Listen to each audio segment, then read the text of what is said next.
నమస్తే. Welcome to social post. నేను మౌనిక. ప్రస్తుతం మనతో homeopathy physician doctor Ramakrishna Chanduri గారున్నారు. సార్‌తో మాట్లాడదాం. సార్ నమస్తే సార్. నమస్తే మేడం. ఎలా ఉన్నారండి? Fine madam. మీరెలా ఉన్నారు? బాగున్నాను సార్. Thank you. సార్ ఇప్పుడు మలబద్ధకము హ్మ్. ఉందనుకోండి. ఆ! అంటే దాని అర్థం ఇప్పుడు గట్ హెల్త్ బాలేకపోవడం వల్లనే అవును ఇదొచ్చిందనుకోవచ్చా? మేడం. 100% మలబద్ధకం, కాన్‌స్టిపేషన్ ఉంది అనంటే గట్ హెల్త్ బాలేదు.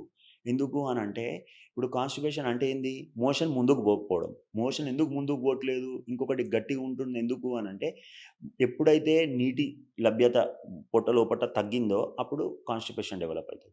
ఇంకొకటి హార్మోనల్ ఇంబాలెన్స్ ఉంటే కూడా కాన్‌స్టిపేషన్ డెవలప్ అయితది. ఇంకొకటి ఏందంటే పెరిస్టాల్టిక్ మూవ్‌మెంట్ అని అంటారు. మన శరీరంలో మెగ్నీషియం ఒకవేళ లోపించిందనుకోండి. ఎప్పుడు లోపిస్తదంటే స్ట్రెస్ ఎక్కువైతే మెగ్నీషియం తగ్గుతది. అప్పుడేమైతది ఆటోమేటిక్‌గా మళ్ళా మలబద్ధకం డెవలప్. సో, కాన్‌స్టిపేషన్ ఉంటే మీరు చూడండి తేపులు రావడము, ముఖం నల్లగా అయిపోవడము, ఆయాసం రావడము, నోటి నుంచి దుర్వాసన రావడము. కాన్‌స్టిపేషన్ మలబద్ధకం ఉన్న నోటి నుంచి దుర్వాసన వస్తుందంటే constipation one of the reason and one of the most important reason. So, okay. నోటి నుంచి దుర్వాసన వచ్చే వాళ్ళకి కాన్‌స్టిపేషన్ అనే ఉండే ఛాన్సెస్ ఎక్కువుంటాయి. సో, ఈ కాన్‌స్టిపేషన్ ఉంటే ఇలాంటి ప్రాబ్లమ్స్ వస్తాయి. మళ్ళీ మీరొకటి గుర్తుపెట్టుకోండి కాన్‌స్టిపేషన్ ఉందనుకోండి పైల్స్ వచ్చే ఛాన్స్ ఉంటది. ఫిషర్స్ వచ్చే ఛాన్స్ ఉంటది. ఫిస్టులా వచ్చే ఛాన్స్ ఉంటది. పైలోనాయిడల్ సైనస్ అంటారు. అది ఛాన్స్ ఉంటది. సో, ఎందుకంటే అక్కడ మొత్తం మలం పేరుకపోయి అక్కడ ఇన్ఫెక్షన్ డెవలప్ అయితది. యాబ్సెస్ డెవలప్ అయితది. అక్కడ చీము రావడం డెవలప్ అయితది. సో, ఎప్పుడైనా గాని ఇల్లు ఉంది మేడం. మనం ఒక వారం రోజులు ఊడవలేదనుకోండి ఊరికి పోయినాం. వచ్చేవరకు ఎట్లయితది? అంత గలీజ్ గలీజ్ అయితదా కాదా? సో, మలం అనేది కాన్‌స్టిపేషన్ అనేది బయటికెళ్ళిపోవాలి. అది పేరుకుపోయిందనుకోండి చెత్త అంతా కడుపులో పేరుకుపోయినట్టు. సో, దాని ద్వారా ఏమైతది? వాసన, ఇండైజెషను, పొట్ట రావడము, నల్లగా గావడం, నోటి నుంచి దుర్వాసన రావడము ఇవన్నీ డెవలప్ అయితాయి. So, okay. కాన్‌స్టిపేషన్ అంటే గట్‌కి చాలా one of the most important factor ఏందంటే కాన్‌స్టిపేషన్ ఉందంటే మీ గట్ డిస్టర్బెన్స్ ఉంది. ఫస్టే మీరు దాన్ని అడ్రెస్ జేసుకోవాలి. ఓకే. అసలు ఇప్పుడు గట్ హెల్త్ బావుండాలంటే హ్మ్. ఎలాంటి ఫుడ్ తీసుకోవాలి? గట్ హెల్త్ బావుండాలి అంటే ప్రోబయోటిక్స్, ప్రీబయోటిక్స్ మీరన్నట్టు. ఇంకా చాలా జెప్తాను నేను. ప్రోబయోటిక్స్ అనంటే ఇప్పుడు పెరుగు తినడము, దాని తర్వాత ఇప్పుడు చద్దన్నం తినడము, అలాగే బటర్ మిల్క్ తీసుకోవడము, లేకపోతే జింజర్, గార్లిక్ ఇలాంటివన్నీ ప్రోబయోటిక్స్ లాగా పనిచేస్తాయి. ఆనియన్ ఇవన్నీ. ఇంకొకటి ప్రీబయోటిక్స్ అంటే బనానా తినడము. ఇవన్నీ ప్రీబయోటిక్స్ లాగా పనిచేస్తాయి. ఇంకొకటి జింజర్, గార్లిక్ గూడా ప్రీబయోటిక్ లాగా పనిచేస్తది. ఇంకొకటి ఫైబర్ రిచ్ ఫుడ్ తీసుకోవాలి మేడం. ఫైబర్ అనంటే ఇప్పుడు దానిమ్మ పండు తీసుకోవడము, జామకాయలు తీసుకోవడము, లేకపోతే అన్ని సీజనల్ ఫ్రూట్స్ ఏదైనా సరే ఇప్పుడు మ్యాంగో తీసుకున్నా సరే, కస్టర్డ్ యాపిల్ తీసుకున్నా సరే, సపోటా తీసుకున్నా సరే, ఆరెంజెస్ తీసుకున్నా సరే, ఇంకొకటేందంటే బెర్రీస్ అంటారు గదా! బ్లాక్‌బెర్రీ, బ్లూబెర్రీ, క్యాన్‌బెర్రీ, రాస్‌బెర్రీ, స్ట్రాబెర్రీ ఇలాంటి బెర్రీస్ అన్నీ గూడా మనకి చాలా ఇంపార్టెంట్ గట్ హెల్త్‌ని ఇంప్రూవ్ చేస్తది. ఫ్రూట్స్ అనేటివి చాలా ఇంపార్టెంటు. ఇంకా ఓట్స్ చాలా మంచిది. ఓట్స్ ఎక్కువ తీసుకోవడం వల్ల గూడా గట్ హెల్త్ ఇంప్రూవ్ అవుతుంది. ఇంకొకటి పుదీనా అంటారు ఐడియా ఉందా మేడం? హ్మ్. మింట్. సో, ఈ పుదీనా వాటర్ రెగ్యులర్‌గా తీసుకోవడము, కోకోనట్ వాటర్ తీసుకోవడము, కార్న్స్ మక్కబుట్టలు అంటారు ఐడియా ఉంది గదా! మక్కబుట్ట తీసుకోవడము, ఇంకొకటి అల్బుకారా అంటారు. ఈ ఆల్బుకారా ఫ్రూట్స్ తీసుకోవడము, ఇవన్నీ ఫ్రూట్స్ చాలా మంచిగా పనిచేస్తాయి. పాలకూర గట్ హెల్త్‌కి చాలా మంచిది. సోరకాయ గట్ హెల్త్‌కి చాలా మంచిది. బూడిద గుమ్మడికాయ అంటారు ఐడియా ఉందా? యాష్ గార్డ్ ఇది దీనికి గట్ హెల్త్‌కి చాలా మంచిది. ఇవన్నీ ఏం చేస్తాయంటే గట్ హెల్త్‌ని ఇంప్రూవ్ చేస్తాయి. ప్రోబయోటిక్, ప్రీబయోటిక్ లాగా పనిచేస్తాయి. ఫైబర్ ఎక్కువుంటుంది. సో, ఆటోమేటిక్‌గా డైజెషన్ ఇంప్రూవ్ అయితది. గట్ హెల్త్ ఇంప్రూవ్ అయితది. ఓకే. అంటే మనకి టెన్షన్ ఉన్నా, హ్మ్. లేకపోతే ఇంకేమన్నా మానసిక సమస్యలున్నా కూడా ఇది గట్‌పై ఏమన్నా ప్రభావం చూపిస్తుందా? 100% స్ట్రెస్ ఎక్కువైతే అసలు అన్నిటికంటే మూల కారణం మా హోమియోపతి సిద్ధాంతం ప్రకారం కూడా ఏంది అంటే, mind is the seat of the disease. అర్థమైందా? అంటే ప్రతి వ్యాధి ఈవెన్ ఈ మధ్యల రీసెర్చ్ గూడా ఈ పెద్ద పెద్ద సైంటిస్ట్‌లు ప్రపంచమంతా ఏం జెప్తుంది అనంటే, సైంటిస్ట్‌లు గూడా ఏం జెప్తుర్రంటే, ఇప్పుడు మా హోమియోపతి 200 సంవత్సరాల కింద జెప్పింది. ఇప్పుడు సైంటిస్ట్‌లు ఏం జెప్తున్నారంటే స్ట్రెస్ వల్లనే వ్యాధులొస్తాయని అంటున్నారు. ఇది 200 సంవత్సరాల కింద mind is the seat of the disease అని జెప్పినారు. మైండ్ అంటే స్ట్రెస్ అంటే ఏడికెళ్ళొస్తది? మైండ్ నుంచే వస్తది. దీనికొకటి రీసెర్చ్ ఏం జెప్పిందంటే పీఎన్ఈఐ యాక్సిస్ అంటారు మేడం. సైకాలజీ అంటే మైండ్. మైండ్ డిస్టర్బ్ అయితే న్యూరాలజీ బ్రెయిన్ డిస్టర్బ్ అయితది. బ్రెయిన్ డిస్టర్బ్ అయితే ఎండోక్రైనాలజీ హార్మోన్స్ డిస్టర్బ్ అయితాయి. హార్మోన్స్ డిస్టర్బ్ అయితే లాస్ట్‌కి ఇమ్యునాలజీ ఇమ్యూనిటీ డిస్టర్బ్ అయితది. సో, రోగాలొస్తాయి. సో, స్ట్రెస్ వల్ల గట్ ఎందుకు డిస్టర్బ్ అయితదంటే ఎప్పుడైతే మీరు స్ట్రెస్‌కి లోనయితారో కార్టిజాల్ అనే ఒక హార్మోన్ స్ట్రెస్ హార్మోన్ పెరుగుతది.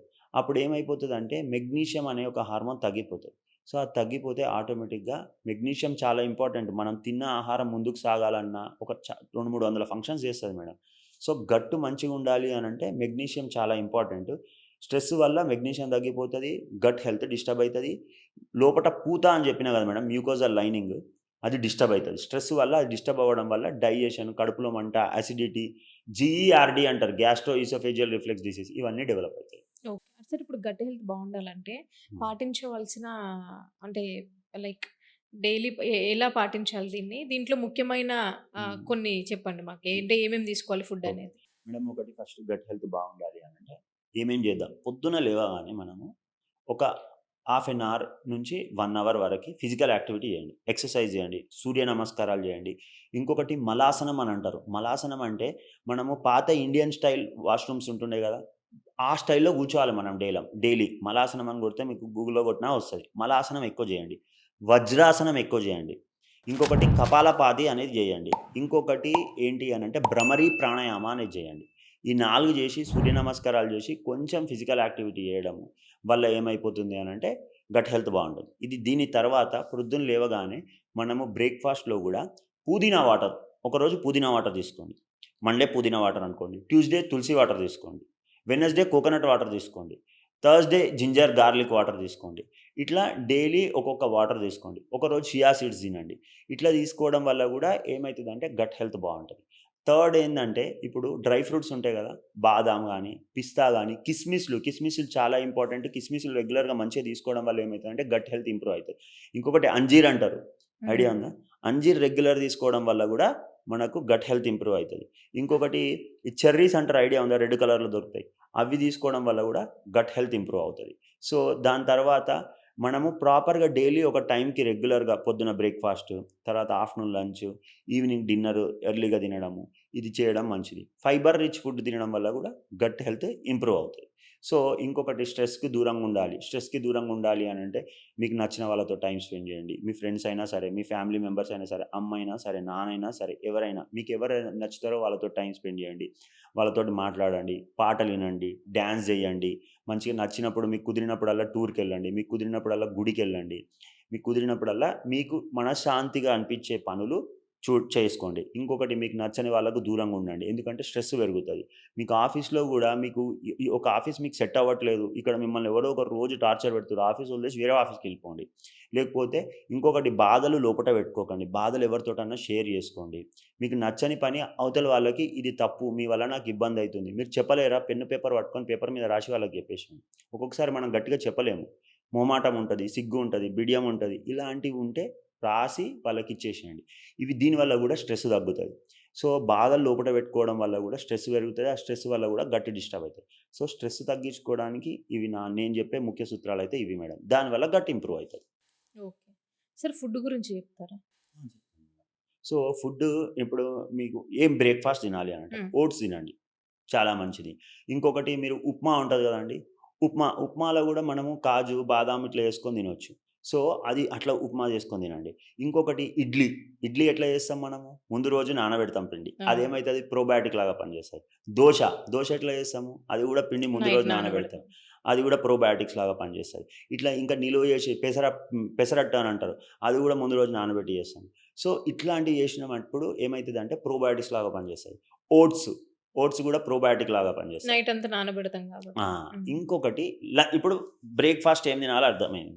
లంచ్ ఏం తిందాం అని వస్తది. ఆఫ్టర్‌నూన్ ఎప్పుడైనా గాని చాలామంది ఇప్పుడు మనము ఇంట్లో కీరా అంటారు, ఐడియా ఉందా మేడం? తినే హ్మ్. దోసకాయ. ఇంకొకటి క్యారెట్, ఇంకోటి బీట్రూట్. ఇవన్నీ మనము లంచ్ తినే ముందు, ఇప్పుడు అన్నం తింటున్నాం, ప్లేట్‌లో పెట్టుకోవాలి. మనం ఏ హోటల్‌కి పోయినా వాడు కీరా సలాడ్ ఇస్తాడు. అట్లా మనం సలాడ్ బిఫోర్ ఫుడ్ తినాలి. It's not after lunch. Before okay. Lunch. Because most of the people they suffer from acidity. Nowadays it's very common. Acidity అనేది, కడుపులో మంట అనేది చాలా కామన్. సో, ఈ కీరా, క్యారెట్, ఈ ఈ దీని పేరేంది, బీట్రూట్, ఇవి తినడం వల్ల ఏమైపోతది అంటే, మనం నోట్లో ఇట్లా పెట్టగానే మనకేమైతది, లాలాజలం ఊరుతుంటది. హ్మ్. ఓకే. సో, అట్లానే కడుపులో ఏమైతది అంటే మెల్లగా యాసిడ్ రైజ్ అయితూ ఉంటది. అంటే వీడు తింటుండు అని బ్రెయిన్‌కి సిగ్నల్ పోతది, యాసిడ్ రైజ్ అయితది. కడుపులో మంట స్టార్ట్ అయితది. సో, మీరు కీరా తిన్నప్పుడు ఏం చేస్తదంటే అది న్యూట్రలైజ్ చేస్తది. అంటే సో, అప్పుడేమైతదంటే మంట తగ్గుతది.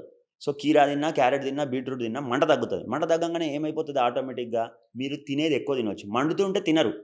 సో, ఫస్ట్ సలాడ్ తోటి స్టార్ట్ చేయండి. కీరా తినండి, క్యారెట్ తినండి, బీట్రూట్. అప్పుడు కొంచెం జీర్ణక్రియ మంచిగా అయితది, న్యూట్రలైజ్ అయితది. అప్పుడు అన్నం తినడం మొదలుపెట్టండి. ఓకే. దాని తర్వాత అన్నం తినడం మొదలు పెడితే ఏమైతది అనంటే అప్పుడు డైజెషన్ మంచిగా. ఇప్పుడు అన్నం తిన్నాం. సో, అన్నంలో గూడా కంపల్సరీ చారు ఉండేలాగా చూసుకోండి. ఎందుకంటే చారులో వైటమిన్ సి ఉంటది. అది డైజెషన్ ఇంప్రూవ్ చేస్తది. పెరుగుతోటి లాస్ట్‌కి కంప్లీట్ జేయాలి. ఎందుకంటే పెరుగు ప్రోబయాటిక్ లాగా పనిచేస్తది. లాస్ట్‌కి తిన్న తర్వాత సోంఫ్ అంటారు ఐడియా ఉంది కదా మీకు? సో హ్మ్. ఆ!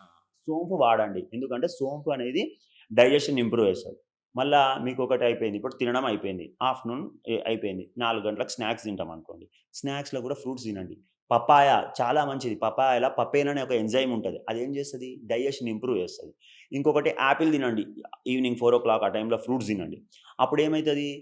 యాపిల్‌లో మెలమిక్ యాసిడ్ అని ఉంటది. అది కూడా డైజెషన్‌ని యాపిల్‌లో ఏముంటది? "An apple a day doctor keeps a doctor away" అని అంటారు.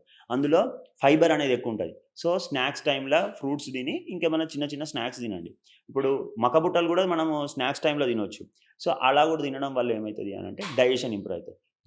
డిన్నర్ వచ్చేసరికి మనం కార్బ్స్ ఇంటేక్ తక్కువ జేయాలి. అంటే రైస్ తక్కువ జేయాలి డిన్నర్‌లో.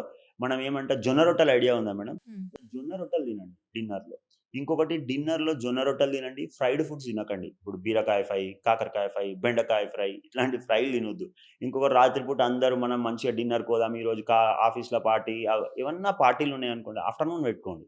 సో, అప్పుడు పెట్టుకొని తినేది ఆ పార్టీలయితే ఆఫ్టర్‌నూన్ పెట్టుకోండి. షవర్మాలు తింటాం మనము. పోయి మోమోస్ తింటాము మనము. ఇంకా ఏమేమో చికెన్ 65, లాలీపాప్ అది ఇది సిజిలింగ్ జో ఏమేమో తింటాం. అన్నీ అడ్డమైన చెత్త అంతా తింటాం. బర్గర్‌లు, పిజ్జాలు కొత్త కొత్తయి తింటాం. సో, ఐస్ క్రీమ్ గూడా నేనేం జెప్తా ఆఫ్టర్‌నూన్ తినండి. ఎందుకంటే అందులో కార్బ్స్ ఎక్కువుంటాయి. ఎప్పుడైతే కార్బ్స్ ఎక్కువ తీసుకుంటామో మనము లావెక్కిపోతాము. ఇవన్నీ మంచి కార్బ్స్ అనేది హెల్త్‌కి అంత మంచిది గాదు. అతిగా తీసుకోవద్దు. మినిమమ్ తీసుకోవాలి. ఓకే. సో, కార్బ్స్ తక్కువ చేసి జొన్న రొట్టెలు తింటూ ఇలాంటివి తింటే మంచిగా బెండకాయ కూర, సొరకాయ కూర, బీరకాయ కూర, పొట్లకాయ కూర ఇలాంటివి. దీంట్లో ఫైబర్ ఎక్కువుంటది కాబట్టి డైజెషన్ ఇంప్రూవ్ అయితది. సో, పొద్దున ఏం తినాలో జెప్పిన. ఆఫ్టర్‌నూన్ ఏం తినాలో చెప్పిన. సాయంత్రం ఏం తినాలో చెప్పిన. రాత్రి ఏం తినాలో చెప్పిన. ఎక్సర్‌సైజ్, ఫిజికల్ యాక్టివిటీ, యోగా, సంతోషంగా ఎట్లుండాలి ఇవన్నీ పాటిస్తే గట్ హెల్త్ బావుంటది.